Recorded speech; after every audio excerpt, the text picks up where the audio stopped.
जी पांडे का नमस्कार। लाया हूं किसान आंदोलन का समाचार। उससे पहले बसंत पंचमी की हार्दिक शुभकामनाएं और नम आंखों से 40 शहीद जवानों को श्रद्धांजलि। 14 फरवरी 2019 का वह काला दिन जब आतंकियों ने पुलवामा जिले में सीआरपीएफ के काफिले पर आत्मघाती हमला किया था, वह क्षण शायद मेरी समझ से कोई भारतीय नहीं भूल सकता है, क्योंकि उसी के 2 महीने बाद लोकसभा का चुनाव हुआ था, जिसका जिक्र कई बार भूतपूर्व राज्यपाल सत्यपाल मलिक ने किया था। खैर, पुलवामा हमला का 5 साल पूरा हुआ और हम नम आंखों से शहीदों को श्रद्धांजलि अर्पित करते हैं। एक बार फिर किसान आंदोलन शुरू है। पूरे देश के किसान एकत्रित होकर दिल्ली कूच कर रहे हैं। इधर दिल्ली पुलिस ने राजधानी को किले में तब्दील कर दिया है। दिल्ली की सभी सीमाओं पर मल्टी लेयर बैरिकेडिंग और हजारों जवान तैनात हैं। दिल्ली की 3 प्रमुख सीमाओं सिंघू, टिकरी, गाजीपुर में लोहे और कंक्रीट के बैरिकेड लगाए गए हैं। कटीले तार, कंटेनर और डंपर लगाकर भी रास्ते बंद कर दिए गए हैं। इतना ही नहीं, सुरक्षा कारणों से दिल्ली में 2 मेट्रो स्टेशनों के गेट भी बंद कर दिए गए हैं। साथ ही दिल्ली नोएडा के बॉर्डर एरिया के स्कूलों में छुट्टी कर दी गई है। अब आप ही समझिए, जब मैं यह बोल रहा हूं तो ऐसा लग रहा है कि हमारे देश में आतंकियों का हमला होने वाला है।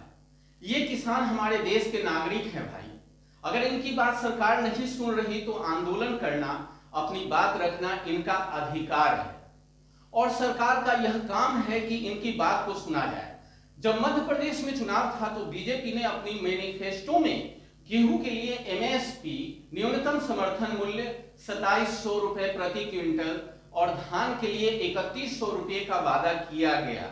यही मांग तो किसान कर रही है कि जो आप मध्य प्रदेश में घोषणा किए वो पूरे देश में लागू क्यों नहीं किया जा सकता है।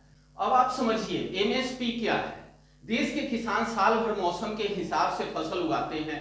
खरीफ सीजन में धान और रबी में गेहूं। इस उपज को किसान बाजार में बेचते हैं, लेकिन अगर किसी मौसम में बम्पर पैदावार हो जाए या जब किसी खास प्रोडक्ट की अंतर्राष्ट्रीय कीमत ही काफी कम हो तो बाजार कीमतें किसानों को पर्याप्त मजदूरी देने के लिए कम पड़ जाती है। उस स्थिति में मुनाफा छोड़िए, भारत के किसानों के लिए गुजारा करना भी मुश्किल हो जाता है और व्यक्तिगत परेशानियों से किसान खेती छोड़ दे तो ये देश का नुकसान है।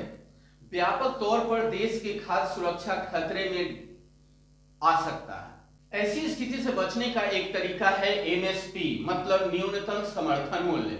अब बताइए, ऐसी स्थिति में किसान अपनी आवाज सुनाने के लिए दिल्ली आ रहे हैं तो उनके स्वागत में मल्टीलेयर बैरिकेडिंग, कटीले तार, कंटेनर कहां तक सही है। अब हाल ही में 22 जनवरी को अयोध्या में रामलला का प्राण प्रतिष्ठा हुआ और एक गीत गाया गया कि राम आएंगे तो फूल बिछाएंगे। राम राज्य में तो ऐसा ही होता है, लेकिन ये कैसा राम राज्य है जहां देश का कर्ता धर्ता कहे जाने वाले किसान दिल्ली आ रहे हैं तो पग पग कांटे बिछाए जा रहे हैं। धन्यवाद।